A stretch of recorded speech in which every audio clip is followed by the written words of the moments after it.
What's going on, ladies and gentlemen, and welcome to the Whatnauts Review Show, episode 34, where each week we have a different story to talk about. Could be a comic, could be a movie, an anime, a manga, or something else. We read it, we watch it, we do what we have to do, come back here and talk about it. My name is Kyle Springer, and I am joined, as ever, by Melissa Wilkinson. How are you, Melissa? I'm good, Kyle. How are you today? Good. We were just talking about how it's Mickey's 90th birthday. Yes. On the day we are recording this, which is pretty exciting. I've already reblogged a picture of him from Kingdom Hearts, and it's fantastic. And I've started playing more Kingdom Hearts games. I've been slowly going through all of them because I'm super excited for Kingdom Hearts 3. Yes. And I started Birth by Sleep last night, which is, I think, one of the only ones I have left to play. So, there you go. Cool. Yeah. I'm a big Disney nerd and a big Disney Parks nerd. Like, that's most of what my YouTube feed is. Okay. So I'm going to have to see if anybody out there is doing anything special today to celebrate, Mr. Mouse's 90th birthday. I'm sure they are. I'm sure they are. This week, though, we are not talking about something Disney. No, we're talking about the opposite of that. Probably the opposite of that, yeah. This week, we are talking about a Netflix original show, a French Netflix original show called The Forest. Or La Florette. La Florette, yes, something like that. I don't speak a lick of French. I speak some of it that I remember from high school. There you go. I can say oui. Bonjour. Yeah, bonjour. Omelette du fromage. Yes, from Dexter's Lab. But yeah, so let's dive right in and do our general thoughts and synopsis and all of that stuff for people who may not have seen this show. Actually, I didn't even pull up who this show is by. Yeah, I know it's a new show. I think it's from last year. And they certainly showed us a lot of names, but I didn't, there's not a person I recognized from anything. So, I saw the names, but they didn't connect to anything in my head. Yeah. So, The Forest TV series is a French crime drama television series created by Delinda Jacobs and directed by Julius Berg. Mm-hmm. There you go. Does it say who it was written by? It doesn't. I guess it was. Oh, I guess all written by Delinda Jacobs, since she is the creator. Sometimes they do the this person is the creator because they came up with the idea. But yeah, so The Forest, I found this a while ago on Netflix. I guess a couple of months ago, I started just being like, you know what, I'm going to watch a bunch of foreign content on Netflix. Yeah. And I've watched a bunch of Korean shows and some French shows. I've watched some Spanish stuff. Spanish stuff. And some of it is really good. Nice. Yeah, I think my favorite so far, there's been a Korean show called Bad Guys Vile City. I love that title. It's a ridiculous name, but I love that show. Then there was a German show called Babylon Berlin, which I thought was awesome. And both of those are Netflix original series as well. But this was one of the ones that I kind of put on my Netflix queue just because, that looks good. I like crime shows. It looks like there's a little bit of a horror thing going on in the trailer. Didn't really turn out to be that. But the trailer interested me, so I put it on my queue, and I finally pitched it, and this is the one you picked. Tell me, what about my pitch, or what did you envision in your mind that made you pick this, Melissa? I'm not a big crime person. Sometimes I listen to the occasional crime in and of itself. Sometimes I listen to the occasional murder mystery podcast. Sure. I like those. I can get in the mood for those. Uh, like I said, I took like 4 years of French through like high school and college, and I never followed up with it. And I'm like, oh, I can get into the mood for a murder every once in a while. I've been wanting to watch something French again. Yeah, And this might be spooky. I always love spooky things. So let's give it a try. there you go. Um, yeah, it's an interesting show. It's only 6 episodes, so it's a Mhm. pretty short one. You can Yeah. watch it all in a day or in a lazy weekend. If you guys need something interesting to watch, what did you think of this, or what were you expecting first, and then what did you think? Because yeah, like I, I was expecting a little bit more like psychological thriller slash horror mixed in with yeah, this. I can see that. And that was kind of what I was expecting too. Like, I thought it would be spookier. I thought, like, being centered around a forest, there might be something kind of supernatural going on, just like a little That's bit. what I was thinking. And it didn't end up really having that. And I missed it for that. And you pitched this, and I'm like, oh, that sounds interesting. And it was interesting, but it was also like a big bummer. And like, do you know the joke from Arrested Development where Michael finds the paper bag in the freezer labeled "Dead Dove, Do Not Eat"? And he opens it and he looks in the bag and he says, well, I don't know what I was expecting. Like, that's how I felt. Like, you knew you signed up for 6 hours of murder, Melissa. Like, of course it's going to be a bummer.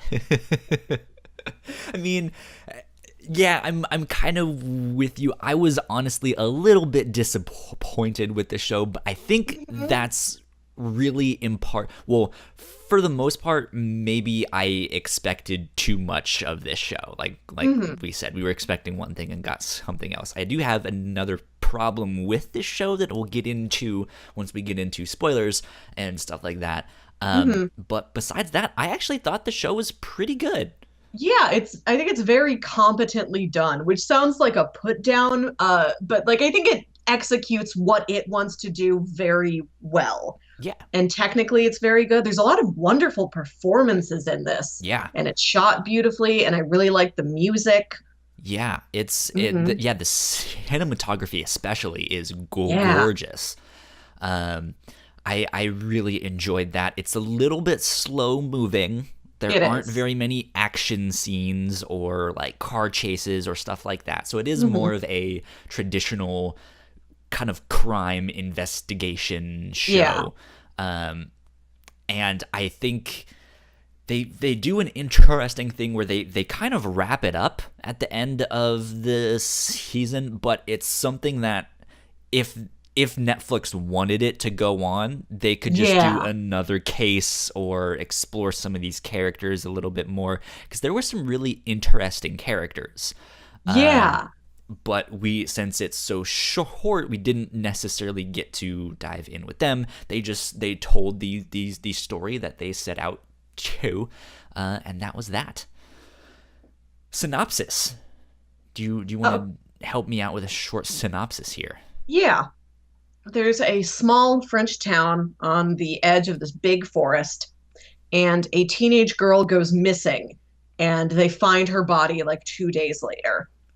And also, two of her friends go missing, and one of them is the daughter of a local police officer. So it follows like that woman and like the brand new police chief in town and all of these other citizens as they're just trying to find out what happened to these three girls. Yeah, yeah. So it's fairly traditional small town crime story. There's also a new like police chief, right? I, Yeah, I guess, or the commissioner or Capitan. whoever. Yeah, and he's not used to the town. He's more by the books, whereas Mm-hmm. some of the other cops are more laid back, and it's like, oh, these guys wouldn't do anything bad. Well, I've known them forever and stuff, you know. Mm-hmm. So there's some interesting stuff going on, and I think in 6 episodes they actually do pack in quite a bit. Yeah, Uh, yeah. There's not really any downtime in this show. Like they do tell a story pretty efficiently. Yeah, and I think, as you said, it's very competently told too. I think some other shows out there might have been like, well, hey, we only have 6 episodes, so that means we need to, like, condense things and cut things out in a way that kind of makes the show a little bit more difficult to understand, or something along those lines. But I think this show tells the story really well, and everything makes sense. And yeah, good stuff. Yeah.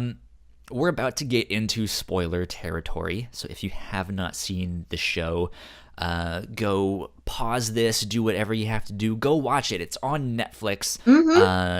I'm here in America. We're both here in America, so it's on American Netflix. I'm sure it is overseas in Europe as well, since it is a French show. I'm sure. I don't know how the Netflix originals work. If it's just a Netflix original, it's on everywhere in Netflix. Yeah, I don't wherever know. you can get Netflix. I'm not sure about that, because they've done the things where it was like, it was released on Netflix in Europe. Like I think it was it Arrival? It was some recent sci-fi movie that came to Netflix in Europe, and it hasn't been on Netflix here. Yeah, there might I be don't like know. I might be licensing talking agreements with out of things my like ass. that, but I would imagine that a Netflix original, like, if it's got strong subtitles, like they could Yeah, put it anywhere. I don't which know what would be stopping them. Netflix usually does that because it is their own show. Oftentimes they have multiple audio tracks, which I didn't even think to check this time. I just watched it in French.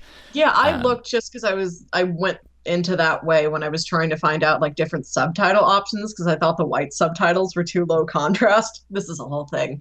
Yeah, they didn't have like an English dub or anything like that, but they had like a couple Interesting. other languages. Because there's a number of shows that I've seen that they've like dubbed over in English, in other, in multiple languages, and you can pick which one you want. And they're all, I mean, I feel like watching this dubbed or any kind of foreign show might be a little strange because it won't match up with the mouths and stuff like that. But Yeah. the subtitles are all very competent as well. Yes. Competent might be a weak word. They're all very strong. Yeah. Especially if you like anime and stuff, and you're like, I hate dubbed and stuff like that. You realize that someone has to translate it to be a subbed thing too. You still have to read the subtitles, and someone is translating that. It's just a matter of you reading it or someone else saying it for you. And sometimes there's multiple translations on that. But yeah, good stuff. So about to get into spoilers. Quick housekeeping. We just had another episode of the Captain's Log where, Melissa, you got to join us yet again. That's the second week in a row. Yeah. Which is pretty neat. And I think because of our new recording time, which is Friday nights at 9 p.m. Eastern, you're going to be able to join us a lot more often. We don't know if that'll be every week, but you will be there from time to time, which is exciting. So if you are listening to this in the live stream, that will be up next week. Yes, and if you are listening to this as a podcast or on YouTube down the road, it should already be out and already up on podcast feeds. So just go search the Whatnauts podcast on iTunes, or I guess you can just search the Whatnauts and we'll pop up there. Other housekeeping, go follow us on YouTube and on Twitch. You could absolutely use your support. I think we've reached 30 YouTube subscribers and about 25 on Twitch. So we need to get those up. Our goal is for 50 of them on each. 50 followers on each. So help us out if you have not subscribed to either of those do us a favor and help us out there. That's all the housekeeping I have. Yeah. So, spoilers. Yes. I kind of wanted to dive in right away to my other problem that I had with this show. And I'm wondering if maybe this is the same problem you had, or if you noticed the same thing. My first thing was now my mind just totally went blank. It was not what I expected, right? Yeah. I expected some supernatural something, especially with a name like The Forest. Yes, it sounds so imposing. It's dark, it's imposing, it's mysterious, it's creepy. Like that's where there's that's where wicked old ladies who live in candy houses. That's where they are. Like that's like dark fairy tale stuff. It happens in a European forest. Yes, exactly. And my second problem with the show is the character, the teacher. I think her name was Eve. Yeah, I did not dislike her, but I did not like her as much as I think the show thought that I would. I think that was the one element of the show that I was like, did we even need her character? I don't like I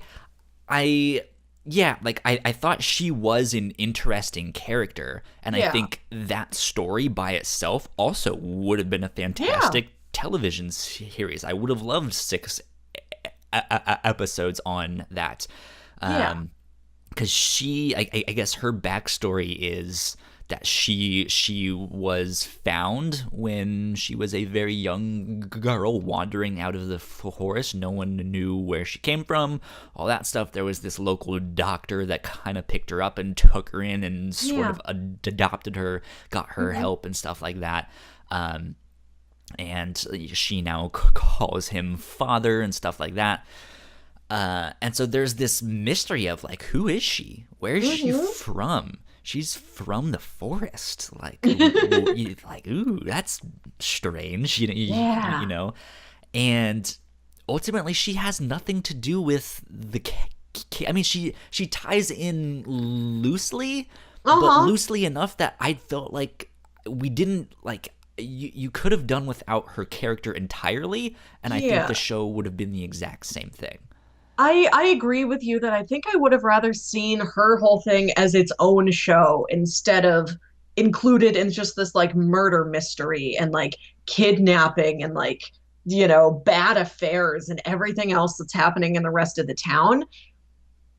Every element of something that is kind of weird, like almost supernatural in the show, is all on her.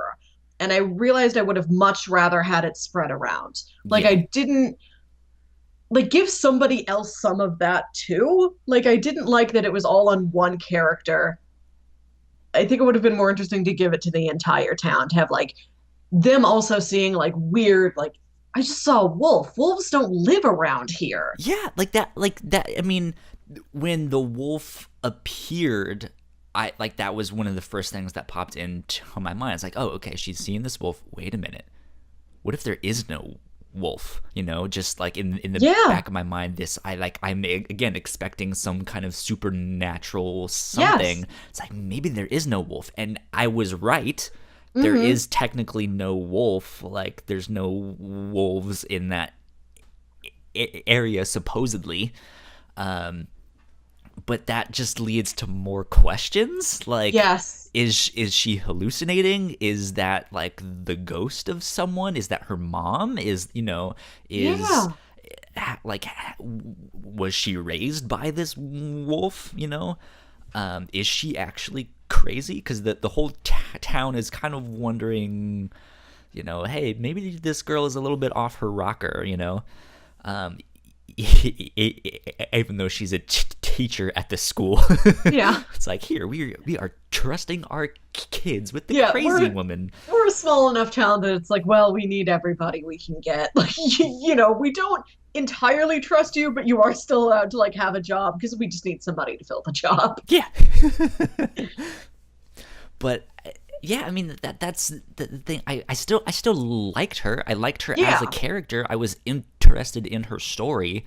I think she was just related to the actual like crime plot by 6 Degrees of Kevin Bacon. Like it was like, okay, I can see how she's related, but it's not really necessary for all of this. Like like the mystery of that like spiral circle, and the only like that thing didn't factor into the story. The only thing that factored in was Joe. This like, who is Joe? Which again, I don't think you would have. You didn't need her to figure that out. You didn't need Manoa, I believe. I think I'm it was Manoa. 2 for 2 on character names. This is a rare moment indeed. Like we didn't need him to be like Joe. You know, he kept repeating that word. Like I really felt like they could have just done the graffiti thing that they did. Yeah. And it's just like, oh, him there, that guy. Yeah. You know. Another thing I want to say about Eve is that she's got her adopted father, that doctor, who's very sweet. I liked whenever he would show up. And then when she finally finds out, you know, who she is and where she comes from, we learn that her dad was always searching for her. Like, it seems like her birth dad was pretty cool too. And I'm like, in a show full of bad dads, why does Eve get to have 2 good dads? That's not fair. She's spoiled. There was too much of a lot of things laid on her that I would have liked to seen spread around. Okay, yeah. Spread the love a bit. That's one thing. I'm glad they stuck to 6 episodes, because it did tighten up the story. But with as much as I didn't get with the supernatural stuff, I kind of wish there was more, or at least a second season to continue those threads. Yes. Which I don't know if there will be one. Their Wikipedia page didn't say anything. So, and the show debuted May 30th, 2017 on the Belgian channel La Une. November 22nd, 21st on France 3, and the series debuted on Netflix internationally in July 2018. So we might still be another year or so from season 2. It doesn't seem like they've announced it. Yeah, I want to learn more like about this town and its citizens, like just the social politics of the whole thing. I could definitely watch another season of that, but like to have another crime pop up seems almost like far-fetched, like in this same town. Well, I another crime of the scale we have just seen. Like, they can't come up with like as much murder and kidnapping and terrible stuff as season 1 had. Like, sure. I don't think. I think if well, not again, because I haven't mentioned it on this one. I'm always of the mind that you can't really review the show you didn't get. Exactly. Right. Yeah. We can speculate and be like, oh, I wish they did this, or I hope they do that down the road, but that can't really factor in. You know. But I wish. Or I guess I'm hoping that if they do continue this, I don't want another crime to kind of pop up naturally, like, oh, someone else got murdered or someone else got kidnapped. I kind of want them to investigate stuff that's already happened. Like, there was that Celtic cross out in the middle of the forest. Like, who is that, you know? Cases? Yeah. Okay. More of the mystery of who Eve's mother is and stuff like that, because there was that very mysterious ending when she's talking to the culprit of this whole thing, and he says the Italian phrase, I don't remember how to, arrivederci, which basically means see you later, which is also very ominous and like, wait, you knew something else why are you saying that thing particularly, Not I think like, it fuck was you, I'll just never tell. It's just like, I'll see you later. I think it was because she was leaving the room. Like that was just the natural point in a conversation to say, like, well, bye. And he's like, I'll give her the little tease that her mother was from Italy, not from France, and I'll just say it in Italian. But Like I didn't think it was like, now I'm gonna return from the dead.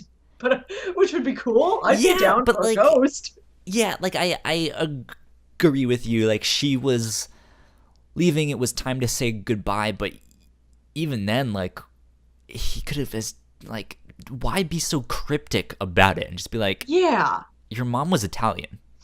Mm-hmm. Bye. Yeah, yeah. Like, hey, see you later. Oh, by the way, she was Italian. Or, like, she had an Italian accent or Yeah. something. Like, like there's just that odd touch of like, why did you say it this way? Why that choice of language of phrase? It seemed much more mysterious than I think it actually was meant to be. Yeah, and the way that whole character wraps up, like Mr. Lopez, like that thing where he gives her that weird clue and then shoots himself in the head right in front of her, like, was a lot. Like, he's a bad dude, but he's not overly vindictive or cruel in a personal way like that to anybody else, it seems like. I don't know. It just seemed like outside of like, this is a different sort of bad than the bad he has been up until now. Like, where did this come from? Yeah. Let me ask you this. Who do you think the main character was? I think that's a tough one to answer. I really thought it was Virginie. And then when they spend so much time with the chief early on, I got to like the chief more, that captain as the show went on. But like, I always considered it like her show, the Yeah. policewoman. Okay. But by the way, the chat is asking what we are talking about. We are talking about a Netflix original series called The Forest. It is a French crime show. We are already in spoiler territory. So if you do end up wanting to go check it out, we have already started talking about that, but should be available to pretty much everyone on Netflix. Yeah, but so I just the whole, I don't know, I feel like now I'm just starting to get more and more nitpicky about some of the minor things of just like, why did they do this? It was like I think they've hooked me, and that's why. Yeah. It's like I want, what was that about? Who's this guy? Yeah. Why did he say that? I learn more about them. Yes.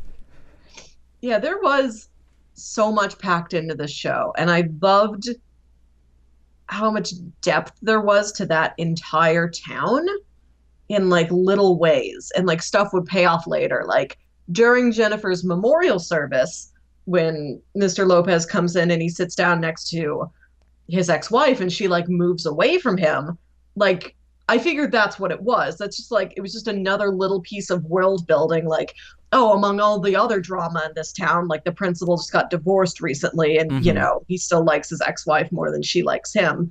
And that's true, but also he's like this terrible murderer, and she's like got the clues to like help take him down. Like it's that also. Like I was looking at it as just like social world building, but it's also plot world building too. Yeah. I'm having a tough time thinking about the main character. I know I asked you that. I think Virginie is one of them, but Eve also has. Yeah, we spend a lot of time on Eve. Yeah, we spend a lot of time on her, and then there's the brand new police captain. Yeah, too, and he comes in, and I think we spend a fairly equal time with all of them.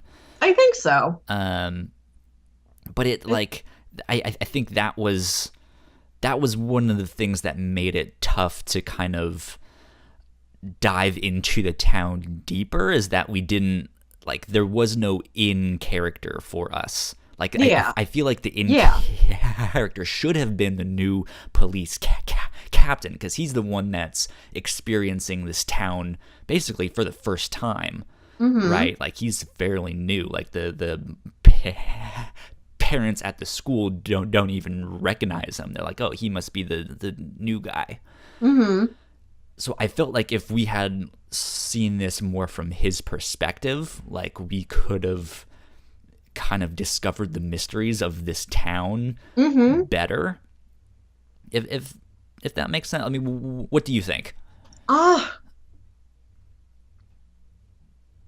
Yeah. I think it would be kind of handy to have like just a point of view character, or like maybe to make it the new police chief. But the new police chief is also like kind of this antagonist character. Like, he keeps Kind of. butting heads with Virginie, who's like the first character we meet. Like, well, it's the first character we get to know pretty well in like episode 1, and she's like the person we're really sticking with at the beginning. So she was the one like I gravitated to, and she ends up having like the most like personal high stakes involved in everything. Like, it's not just like I have a job to do, I have to help my community. It's like directly her family that is like involved in this thing. So she was the most compelling character to me. There was also, okay, this show had like a lot of twists and turns, but nothing that was like really bonkers. Like, nothing that left me shocked, really. It's like, oh, okay, I can see how you got there. Yeah.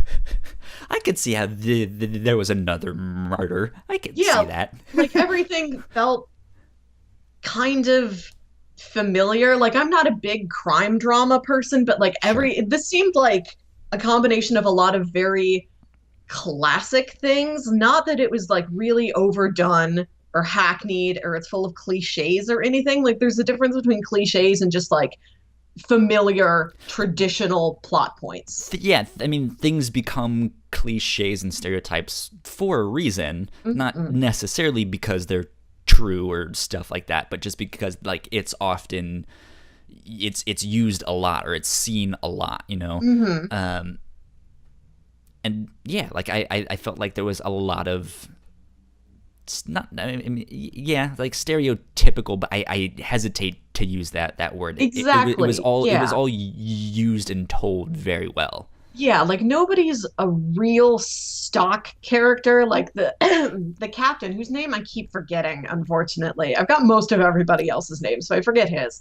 He's not like this traditional, like, hard, gruff, like, I want your badge on my desk. Like, he's not that guy, but he's still like, so he's not that cliche character archetype. He's a little bit of a stickler still, though. But he's still like, he feels kind of familiar like characters like that. See, everybody's like, they're not stock characters, they've just got this kind of warm bit, if that makes sense. Sure. And so if I saw a lot of things coming, and even if it was something I didn't see coming, like, I wasn't shocked. I was like, oh, okay, yeah, that makes sense. And there was one thing I kept predicting that I was shocked never showed up. Interesting. What was that? I spent, like, from episode 2 on, I spent most of this series thinking Virginie was going to turn out to be pregnant. Because the first thing you see her do, she's just, like, having breakfast with her husband, and she's complaining, like, I'm getting this fat tire on my middle, I'm gaining so much weight. And, like, and then there's the comment about her breasts being firmer. Yeah, one of them makes a joke, like, yeah, but at least your breasts look good. Which I didn't think anything about. But then when they get to the forest and they find Jennifer's body, she throws up. Okay, cool. Yeah, that's like a shocking, gruesome thing. And then she throws up again. And I'm like, that's too many. That's suspicious now. She's pregnant. And now she's going to be like this husband who like betrayed her and like slept with this 16-year-old girl they've known most of their lives and like is their daughter's best friend. Now she has to have a new child with this man. And like, what does that mean for their relationship and for the relationship with their other 2 kids? None of it showed up. I was shocked. I was so surprised. I thought they were going to pull that out at some point. And also to add to this thing of like, okay, I have to stop and like rest. Like, she's barely sleeping. She's barely eating. She's like, okay, I have to stop for the health of me and my baby. But also the child I already have is kidnapped out there and I have to find her. Yeah. So I have to keep pushing myself. Like, I kept expecting it to be there and it was never there. I was so surprised. Yeah, I mean, again, that's one of those things, like, if they end up doing a season 2, Yes. I don't know if they will or not. I mean, that could potentially be something they pull out. I feel like that's plausible. Of, like, Yes, she it's plausible. just started getting pregnant. I guess that's not necessarily The process has begun. yeah. That's not how it works.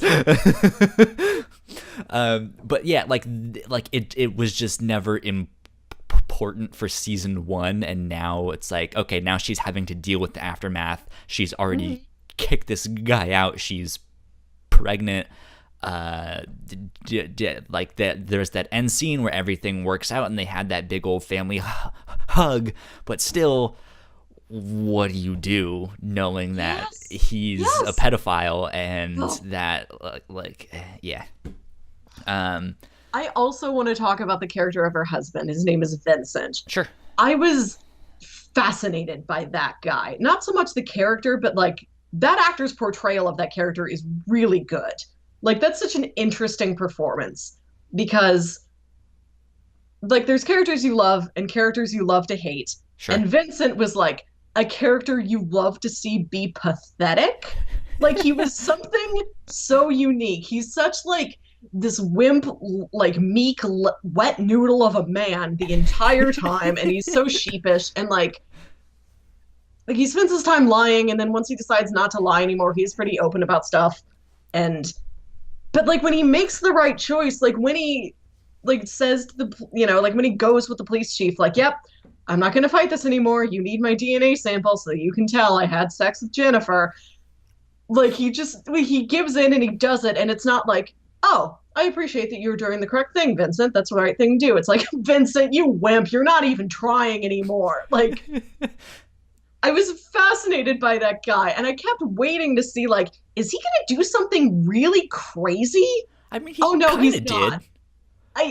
He snuck into the police headquarters and tried to tamper with the evidence, but failed miserably. I know, and like that was as crazy as he got. Like I wanted to see if he was gonna like pull a knife on somebody or something like that, but no, he's the same wet noodle beginning to end, and like it got to the point where I just became so like not really fond of him, but just like, oh, I'd like to see what this character does. I like, you know, to see what's he gonna do. Like I like the actor that's doing this job. Can he get? yeah, to the point where at the end where Virginia's like, I want you out of the house. Like I felt kind of bad because I'm like, oh, this means I don't get to see him anymore. I want to see what he's gonna do. Man, I had something kind of like you, where you were like, I'm expecting one thing and it never happened. Yeah. I had an idea in my mind of who the culprit was. Oh, who did you think it was? I thought it was the doctor. I thought it was Eve's father for a while there. I thought he might come up, but I was more suspicious of the principal. I see. That's also. I guess that's my third problem with the show. It's not as big as a problem because I feel like it happens often enough, and it can sometimes make for a good twist or a good like shocking moment. I felt like we didn't get to spend time with the principal though. Like we don't. We saw him. There's the one scene in episode 1 when he stops the teacher because his taillight was out. And that was it, basically. And he then, gives we see him in that memorial scene for Jennifer, like in the church. And then also like he gives that speech to the kids, like just after Jennifer's body has been found. And it's a really good speech. Like it's like he says like really important, valid things. Like he's like, go home, like talk to your parents, talk to each other, like talk to us staff. And most importantly, talk to Jennifer. Tell her the things you never got to tell her. And it's a very genuine, true, like, speech from an authority figure to, like, young people dealing with death. But, like, despite the fact that he's the one who killed her. Yeah. Like, I thought that juxtaposition was interesting, that he murdered the girl, but he also knows exactly the right way to comfort her peers. That was interesting, that this man could do both of those things. Yeah, and I think it's a really kind of creepy Yeah. juxtaposition to like figure out who it was and then think back on that. Yes. But again, I don't feel like we spent time with him. Like, I don't know his Yes. character. And so Yeah. when it was revealed that it was him, I was like, really? Like, like, I'm kind of disappointed that, like, it was just this guy off in, he's a side character. Yeah. Because when they narrowed it down to, like, it's someone we know. It's like, oh shit, it's one of the characters that we have spent a lot of time with. They spent more time on Thierry, I believe is how you say his name. They spent more time on him. They spent more time on the doctor. They spent more time on Eve. Maybe it was Vincent, and that's another thing he just hasn't told anyone. Like, I was thinking, it was like, it has to be one of them, and once they got to that, it was like, well, okay, it can't be Vincent because he already confessed to this one thing. It can't be this guy because, like, they want me to think it's Harry because he's the terrible criminal of the town. Yeah, I want to talk about Thierry too. Yeah. So I was just like, it has to be the doctor. He's too good. How did he just find Eve? How does he find these children? How does he, what help did he really give her? We don't know this stuff. And I think that was part of the, like, I want something more supernatural. Yeah. And I feel like this doctor, maybe drugs and therapy and this kind of psycho thriller thing happening there would have been fantastic. The thing about the doctor is that he is so sweet, and like the principal, like, he seems like a good principal, but you don't think like, oh, look at that sweet old man the way you do about the doctor. Sweet old doctor, yeah. Yeah, like the doctor, I can see how you would think this doctor's too good to be true. No, real quick, what I wanted to say about Thierry, I also thought he was really interesting. He's a fantastic actor too. Yeah, I loved so many of the actors in this show. Like, Thierry had this kind of integrity and like pride and strength to him that Vincent did not. Yes. And I love the juxtaposition that, like, both of them are such screw ups in different ways, but also like in terms of their actions, but also the way they think about themselves and the way they live their lives. Like, I didn't like how many bad dads there were in the show, but I liked that there was at least a variety. You're not repeatedly seeing the same kind of bad dad. There's different ones. Yeah. I mean, it's interesting because when you compare those two characters, like, outwardly, Vincent is the more normal, like, he has a good family, a steady job, or something, yeah.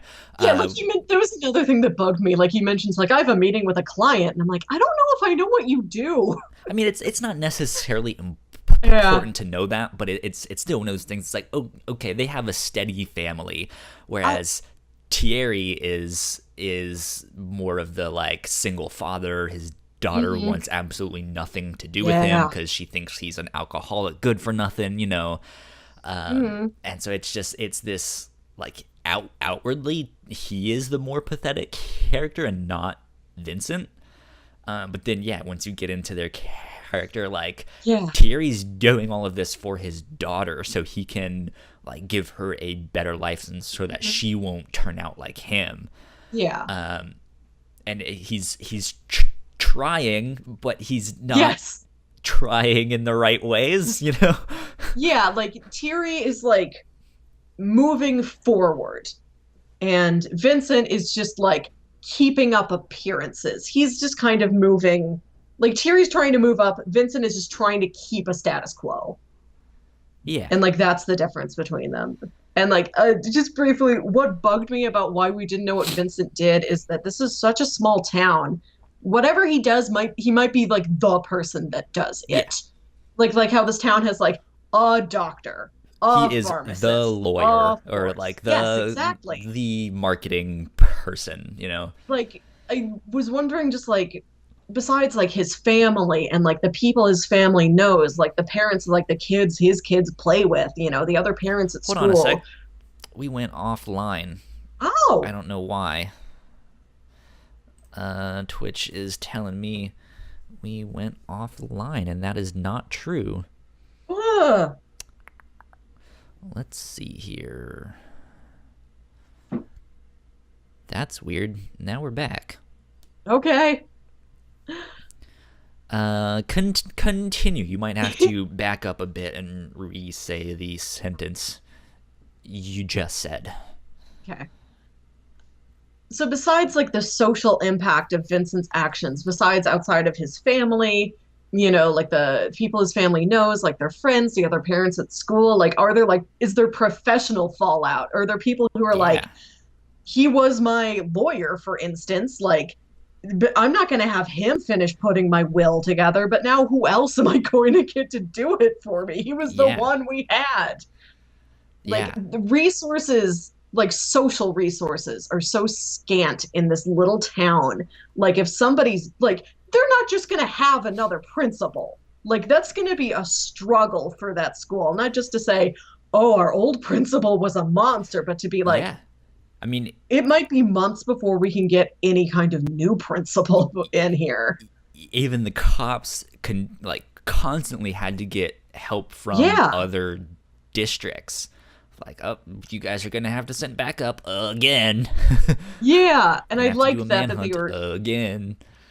so reliant on like Charleville, which is like the metropolitan outside of them. Yeah. There, it's got this real like the town is one unified cluster. It's them versus Charleville. Like there's one investigator woman you see occasionally and you get like her name, but like she gets like 3 minutes of screen time and like no personality. Like the outside world, they aren't characters. They're just here to feed the town resources. Yeah. Yeah. One other thing I thought was interesting, and I guess kind of relates to both Eve and Vincent. Eve is not a police officer. Yes. Yet she was doing all sorts of her own investigations and stuff like Yeah, that. I And was the cops were just okay with it. Yeah, like I was surprised. Like you see her like independently go look in Manoa's little like hut in the woods, and I'm like, nobody blocked that off. Like the police aren't. Nobody's still looking at that thing. Yeah, well, I mean, I guess we don't know how long it's been, but they Mhm. the police did look at that stuff. They did catalog it all and do all that stuff. So maybe they moved on or just moved the stuff that they thought was important out of there. But it was weird to me to see her. I mean, I guess it's not weird for me to see her do this stuff since she's a teacher and it's her students, and so she's wanting to help and investigate and stuff like that. Like I kind of expect there to be some people like wanting to conduct their own investigations. Yeah, it almost feels like she should be doing more of what Vincent is doing, where he's just kind of hanging around, like, "Hey, can I have an update, please?" And like Vincent should be more like, I'm getting in there. I'm rolling up my sleeves and I'm looking for my daughter. What I wanted Vincent to do. Yes. And it's just like you're constantly asking how you can help. The police obviously need help. I can see the conflict of interest Yes. with it being your daughter, but then again they kept on the wife on the case, and that's usually like the first thing you do if you're connected to the case. You're off of it. You know. But it was just like, well, why don't he said, like I just stay here and cook. Like there's nothing for me to do. Like why aren't you going out in the woods and looking for stuff? Why aren't you trying? Vincent was looking for somebody to tell him what to do. He had no spirit of his own to find himself something for him to do besides just like cook dinner. Yeah, and I understand at the same time he was also kind of involved, and so that's kind of why he didn't want to move things along.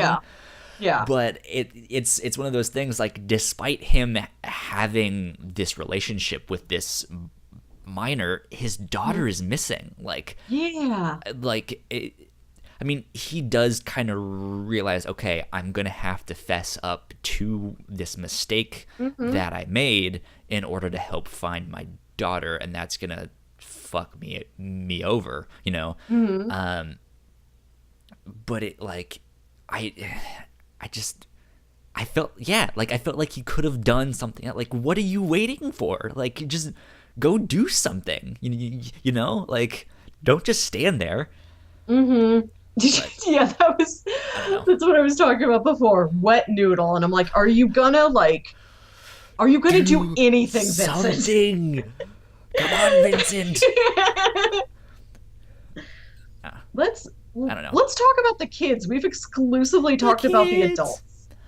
Which kid do you want to talk about first? There's a lot of Ah, kids.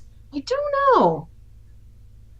I Oh, just I wanted to talk about them in general. Like I feel like they were all well written and they felt authentic. Yeah. The one weird thing that I thought was what's her name? Maya? Yeah, Yeah. Maya's brother. Oh, He I was was kind of a also weird character. Just like they didn't tell him, it's also a small town, so how does he not see the news? How does he not hear kids talking about it at school? Like, oh, Maya's missing, blah, blah, blah, you know? And he's just like, so is where's Maya? Is she sleeping at her friend's house again? Like, what? No. Okay. he's inherited all of his father's dopiness. Yeah. I liked that other kid because like he wasn't necessary to the plot pretty much at all. Like Yeah. the one clue he like gives to his parents like they could have found on their own, like the video Maya took of herself for like the prostitution website. Yeah. They could have found that on their own without him. But I like that he was around just for like emotional reasons. Yeah. Like especially like when Vincent says to Virginie, like, He's like, we hey, we have have another another kid. kid at home. Yeah. Somebody needs to watch him. Like, as terribly as he is, Vincent at least knows like he has kids and the kids need things. Like he's not doing as much as he could to help Maya, but Virginie is also completely ignoring this other kid they have. And he's like, well, I'm all this kid has. I'll cook him dinner. I'll take him to his soccer game. If I can't do anything else, I can do that. Yeah.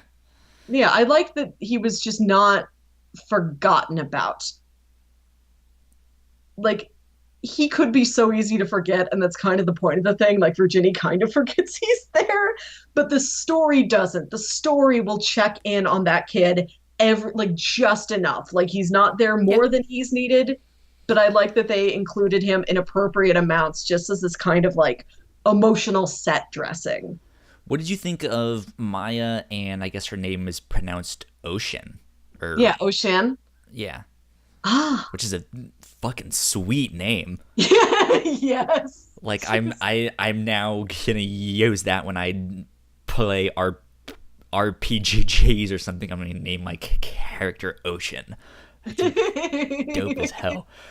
Uh, yeah, what did you think of them? Because they are obviously heavily involved in the case and everything that happens, especially since Maya is one of the ones that goes missing for a little I while. I liked them. And this was another thing I was expecting and it didn't show up. Like in episode 1, you're thinking this is going to be more of like a Veronica Mars thing where the other kids are helping to look for their missing friend and they're not because they Hmm. go missing all of a sudden. So I was expecting them to be like junior detectives. And the fact that Which, they weren't isn't really a problem. It's just different than what I thought might yeah, happen. um, which yeah, like I guess it's one of those things of like how realistic is that actually if we do get Mhm. the junior detectives league, like that's not really all that realistic, you know. Um, but it's still it's that those are the kinds of stories that people like to see, you know. Mhm. Especially in detective fiction, some like Mhm. young detective Yeah. stuff is Nancy Drew, always Hardy yeah, Boys, yeah. Mary Kate and Ashley Mysteries. Okay. That might be a little lower on the pantheon, but yes. I liked Maya's character, even though we didn't get much of her. It's one of those things like as all of this is happening, the town is kind of unraveling. They start blaming each other though, as we've kind of mentioned before, since the series was so short, we didn't get much of that, but we got enough to understand that this is happening, right? And I kind of would have liked to see more about Maya and have me care about her a little bit more, in the sense that I didn't know her too well. I know she is a kid. She's obviously adopted because she's not of the same ethnicity or nationality or something. And like I like that, and I like that they don't mention that. It's just a thing, and they move on. But like I think seeing her in that video when they find that like hidden room, like that should have been a lot more emotional than I think it turned out to be. Like I don't think that beat hit as hard as it should have. Of like, we actually finally get to see her, and it's a pre-recorded video, but it's like it's a recent one, so now we know she actually is alive for sure. You know, we're not just taking someone else's word. Like, this was recorded yesterday. You know. I think Maya was a daughter more than she was her own person. Like, now thinking back on it, how much do we know about Maya? Like, what are her hobbies? Like, what is she good at? What does she want to be when she grows up? Like, who are her other friends, you know, besides Jennifer and Ocean? Like, what does she like to do in school? Like, a lot of that is missing. Would have had it. And I think Ocean had the strongest personality out of the three kids. Like, she felt a lot more vibrant, a lot more purposeful. Like, you had a clear idea of what she wanted. Scenes. Yeah. Yeah. I think with Maya, the scene I liked her the most in is when she confronts her father. It's like, I know what you did, and that's disgusting as shit. Like, how dare you, you know? And I think that moment is really emotional, and that makes me get invested with her character and that drama there of what is Vincent gonna do now, you know, what is Maya gonna do, ultimately nothing, but like how is that gonna play out? I really liked that scene, and I think that was the only kind of scene that we got like that from Maya. And Ocean, on the other hand, I think since we see her a little bit more, and she's not one of the girls that go missing, we do get her a little bit more, and we get a lot more smaller moments with her, whether if it's with her father, or there's that one scene where Eve finds her at the bus stop, and then they go for a walk and they have a talk. That scene was fantastic when she's just like, when she's kind of, I guess not necessarily realizing, but thinking she is like her father in the sense that they're just fuck ups, and it like she has like it seems like she wants to be either a fashion model or a fashion designer or some, like she has dreams that are bigger than that town. You know, and so like it's like I want to see more of her. I want to see where she goes, and she has that one like final moment where she delivers the letter to the wife of the guy that bought her virginity. That's a weird sentence, but and she's like, look, all of this is my fault. And no, she was given the letter to that was Jennifer's parents. That my mistake. But I mean, she's trying to kind of make amends for what she did. She realizes it's her fault, and she's going to have to pay for that, right? And she's going to have to deal with that the rest of her life, and she's at a really interesting crossroads because her father is at a similar type of thing, but much later on in life. And so it's this idea of like, well, we both obviously need to pay for what we've done, but like, how is that going to affect the rest of our lives? Like, is this just the end for me? Is this it? Or can I move on? Another thing I think really sets Ocean and Maya apart from each other is that we get to see Ocean's room. And it's a fantastic room. I loved it. I wish I had a room like that. I wish I had a teddy bear stuffed full of money. I just wish I had like whose ass was stuffed full of money. I just wish I had like pretty pink fairy lights and like little pictures of my friends stuck up all over the place. Like it was like the perfect, it was my ideal teen girl room. And I don't think we get to see Maya's room. Or if we do, like, I don't remember it. It's very brief. We look in there, and I think that's when her mom realizes she's not in the room, and she leaves. So it's just like a plot thing. It's not like a demonstration of personality. Like, I think we see Ocean go up to her room to sulk at one point, which is a more character building moment instead of a plot building moment. Like, I wish we just had more glimpses into Maya's personality, what she likes, how she decorates her room. It's a very important teen girl thing. Yeah, especially at that age. She's 16. Yeah. So interesting stuff. I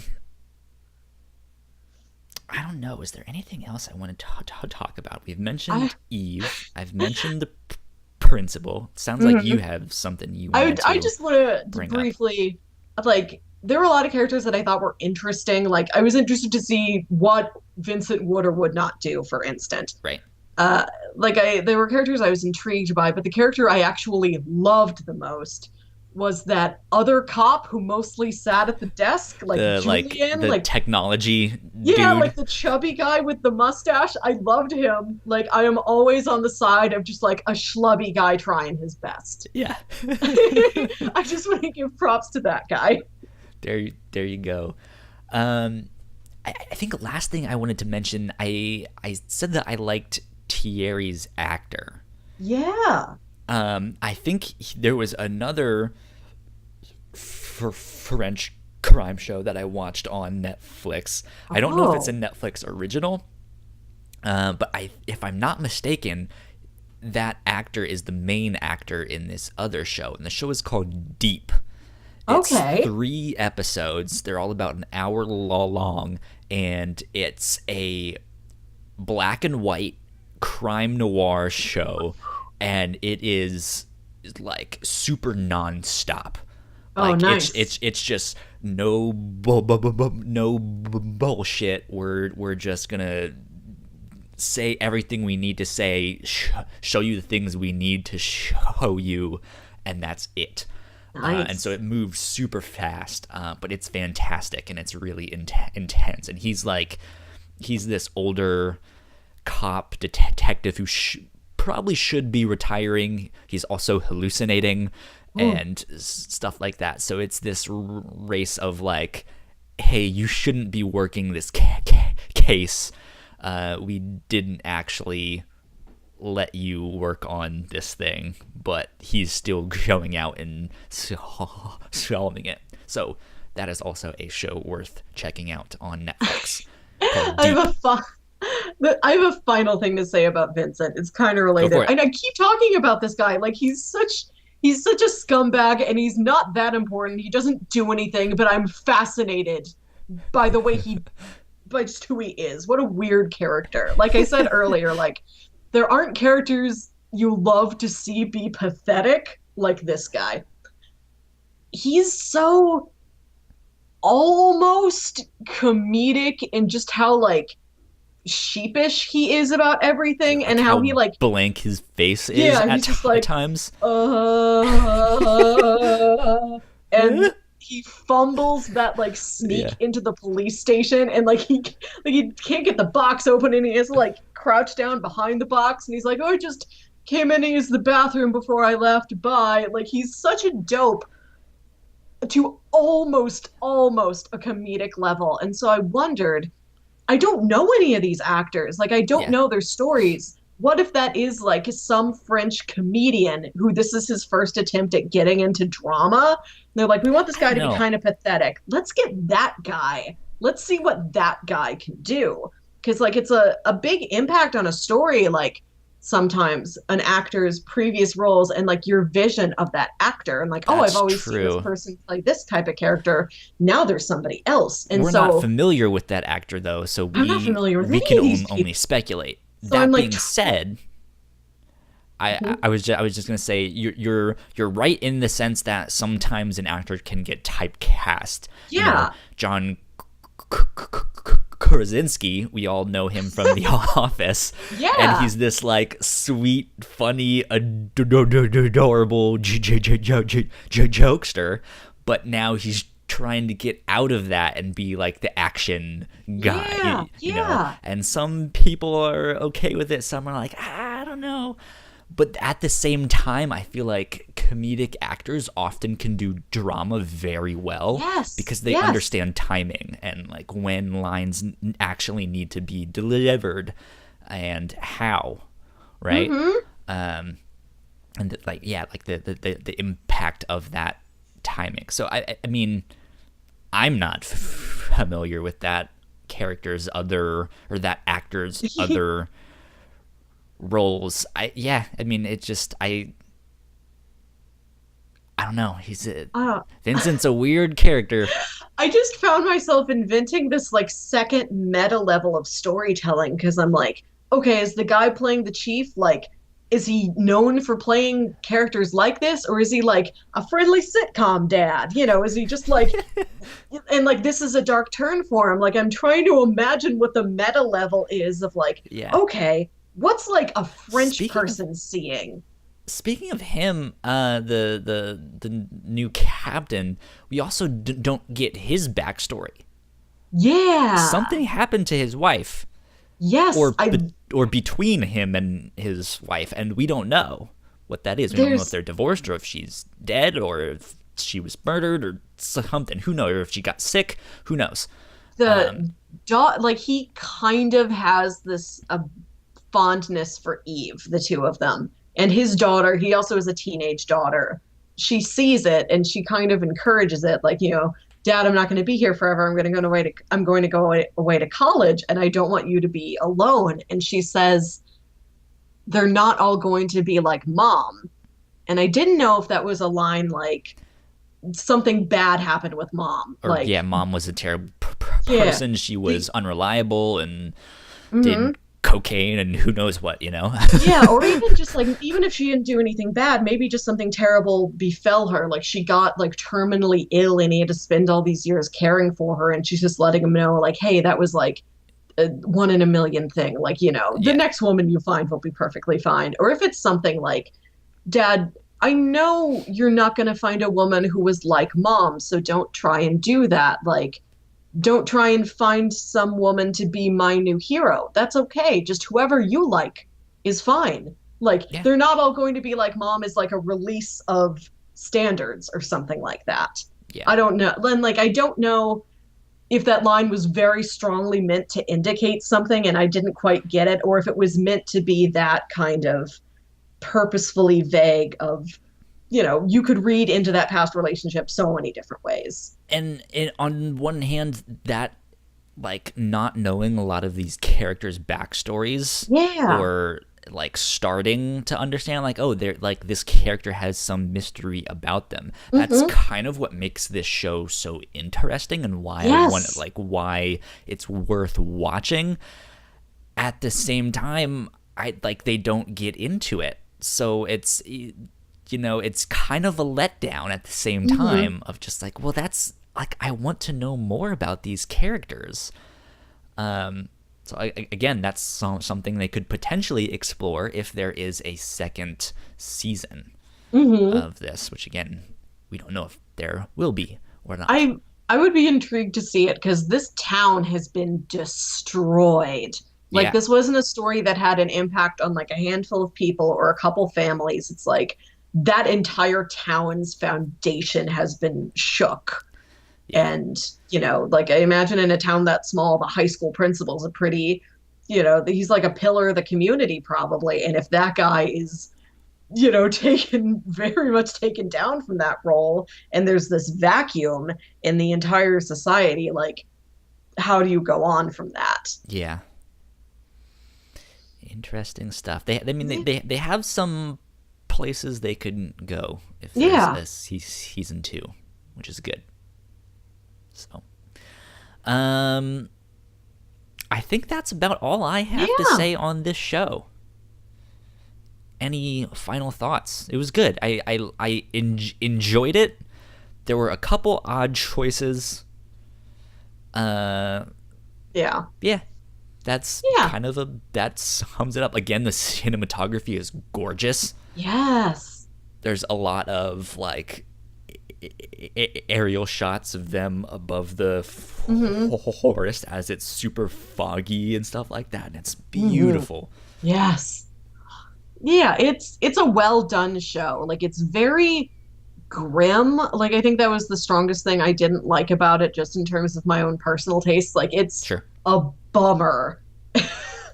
But like the plot is well done. There's really good emotional moments. Like, this has got a good, like, just family and community storyline with wonderful performances in it. So if you can handle like a murder mystery, like a tough, gruesome murder mystery, try this one. Yeah. If people liked this, what else might you recommend them? I had started to ask this in our like spoiler alert housekeeping section right before that, and I forgot to do it this time. So it's back at the end for this episode. But what might you recommend? I would recommend the movie Fargo. Okay. Yeah. Which is also about murder in a small town with this policewoman investigating it. And she actually is pregnant in that one. And so watching this, thinking Virginia was pregnant, and I'm like, how does this relate to Fargo? Like, there's already such a well-known story about a pregnant policewoman investigating a murder in a small town. Like, why are you doing it again? Like, what's your twist on it? Have you seen the Fargo television series? I have not seen that yet. It's decent. I've heard like the first season was pretty good, and the other ones are like hit or miss. I hear that people love it. I wasn't a huge fan of season 1 of the show. It got really good at the final 2 episodes. Okay. And then and some things happened in there, and I was like, oh, well, they just ruined it now. But apparently each season of that show is a new story, like new characters and stuff like that. So you can kind of jump in whenever. But yeah, it has that like small town mystery, crime, murder, something happened in there. So Fargo is a little bit more whimsical, though. It can get kind of wacky at times, but in a very like dark and dry way. Yes. So that's good stuff. I mentioned that show Deep. I would recommend that. That's also a French crime show. That's a lot more fast paced than this, though. But it's just like, if you want another French crime show with a crime noir style, go check that one out. I would also say, let me see, is there I'm looking at my comic books on my shelf. Oh yeah. I don't know, I might, if you want something a little bit more supernatural, I would say Rachel Rising. Okay, is a comic book. We read Strangers in Paradise a long time ago. We did an episode on that of the review show. So you guys can go further back in our iTunes feed and find that one. But it's by the same creator, Terry Moore, and it is more of a mystery. It is more of a supernatural, deals with witches and stuff like that. I think I also recommended this when we watched, or when we read Sabrina. Yeah. The Chilling Adventures of Sabrina. Yeah, like it has a bit more of that supernatural stuff because there's witches involved, but it is also like murder mysteries, kind of small town vibes, what's out there, we don't really know. So that would also be something that I would recommend. Yeah.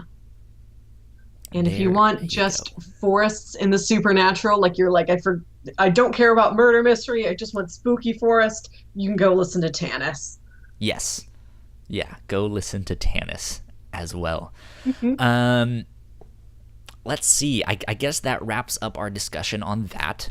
Melissa, it is your turn to start pitching what we are going to do for this next week. Okay, I spent all week trying to figure out what these three pitches were Hard going to at be. work. Yeah, yes. Okay, so we are on the verge of Thanksgiving. We're the weekend before. Well, Thanks, yeah, so this as we record this, episode yes. is we're recording this the weekend before the Thanksgiving weekend. It will come out after Thanksgiving has already happened. So we hope you Yes. stuffed yourselves with turkeys. So yeah, Multiple turkeys, each of yes. you. So Thanksgiving means the Macy's Thanksgiving Day Parade, and the Macy's Thanksgiving Day Parade means live Broadway musical numbers. Okay. So this time of year and musicals have always been like intertwined for me. So Kyle, I have three musicals for you this week. Wonderful. You don't sound super thrilled, I but that's actually okay. don't think I've seen very many musicals, if any. And if I did, it was a long And time ago and I don't remember it. And I know in So the history of the show, you and Paul listened to the soundtrack to Hamilton when that hit it big, and musicals have like a number has come up and stuff you and I watched. Like there's the Putting on the Ritz and Young Frankenstein. There's the Putting on the Godspell number and Ritz. Wet Hot American Summer. Bum bum bum bum bum bum bum. Yep. Okay, so pitch number one. Soon she shall return. So it's time to visit our old friend, practically perfect in every way, Mary Poppins. Ah, Mary Poppins. There we go. I was like, soon she shall return. I've never heard of that musical. Mary Poppins. That's my tagline for the pitch. Yeah, Mary Poppins Returns is coming to theaters here in the coming weeks. Sort of a continuation of the original story.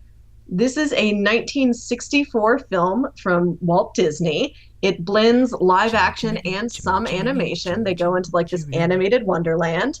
And Julie Andrews plays a magical nanny sent to like early 20th century London to take care of these two kids. And Dick Van Dyke Hey, is look, their I'm wacky Mary Poppins, y'all. Yes, nothing to do with Yondu, unfortunately. Yeah, so that's a classic musical, beautiful Yes, songs, yes. and I really wanted like a kids musical on here because that's Okay. the way a lot of young people are introduced to the art of the musical is through Disney films, Sure. animated or not. Okay, so that's pitch number one. Pitch number two is one of my favorite movie musicals. This is Little Shop of Horrors from 1986. Mm-hmm.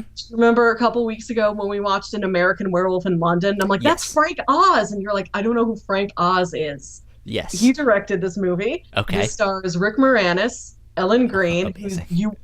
you would know as one of the ants in Pushing Daisies. Haven't seen Pushing Daisies. You haven't? I thought Nope. you had. Okay, well, put it on the list for the future then. Note to self: pitch this to Kyle later. Some musical numbers in it. So yeah, it stars I know who Rick Moranis is, though. Him, Ellen Greene, Steve Martin. I know. There's Steve a Martin cameo is. from John Candy. There's a cameo from Bill Murray. It's them and a big puppet. This A show is big about. This movie is about Rick Moranis plays this guy who works in a struggling florist shop, and he's a big plant nerd. He's got all these plants he takes care of, and he finds this mysterious plant, and he's like, I don't know what this is. I don't know what this needs to survive, but it's mine. I'm going to take care of it. And he finds that it loves blood. Like he accidentally like pricks his finger. Yeah, he accidentally like pricks his finger, and it's like a Venus flytrap sort of thing, and the whole mouth like latches onto his finger. And so he starts feeding this thing blood, and it grows bigger and bigger and bigger, and it talks to him and it taunts him like, feed me more. And he's becoming like super well known. Like everybody's like, I must see that strange and unusual plant. While Okay. I'm here in the shop, I might as well buy 5 dozen roses. Why not? So it helps his business. It helps, the girl in the shop he has a crush on. And it's Amazing. just this kind of wacky musical, like dark romantic comedy with a talking plant from space. Amazing. Okay. And pitch number 3 is Holy Musical Batman. Have you heard of this? No. Okay. Have you heard about a Harry Potter musical? I wouldn't put it past me to have heard about it and have it gone in one ear and out the other. Okay. There is a production team called Team Star Kid, and they put on a full I've length seen Star Kid. It wasn't that a movie back in the 90s? this is different. They put on this full 2.5 hour production of an original parody musical called Okay. A Very Harry Potter Musical. Sure. It became and they put it up on YouTube, under full parody laws and everything, and it became this huge hit. And they made 2 more of those things. They made a trio of those. This is where Darren Criss came from. If you're familiar with Darren Criss, he hit it big after being this Harry Potter. Okay. You're talking to a newbie here in terms of musicals. And this team has gone on to produce a ton of musicals. Some of them are original, and a lot of them are pop culture parody things. Sure. They've got a full-length musical all about Jafar. This is Aladdin from Jafar's point of view. Okay. But this musical I am pitching, because it seemed like something you would enjoy, is called Holy Musical Batman, spelled B @ man. Okay. And this is a spoof on old classic 60s Batman. It's just Robin, I yes, think it's a big campy musical, all set in that universe with this, and instead of the Joker, they've got this Candyman villain who's all candy puns. It's so great. And this company, they've had a YouTube channel for years. They were a big supporter of YouTube in the early days. And Awesome. The musicals are all uploaded by them on YouTube. So you can watch the entire thing for free there.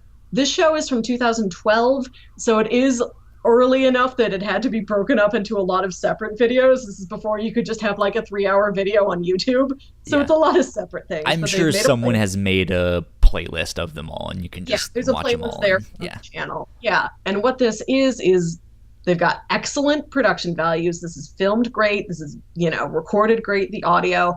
It's the full stage production. So we are watching a recording of their live stage show, and this is a full length, 2.5 hour, Broadway length, full musical, this original spoof story about Batman. Interesting. Yes. That sounds like a lot of fun. Yeah. The musicals I have seen, now that I think about it, I've seen Sweeney Todd.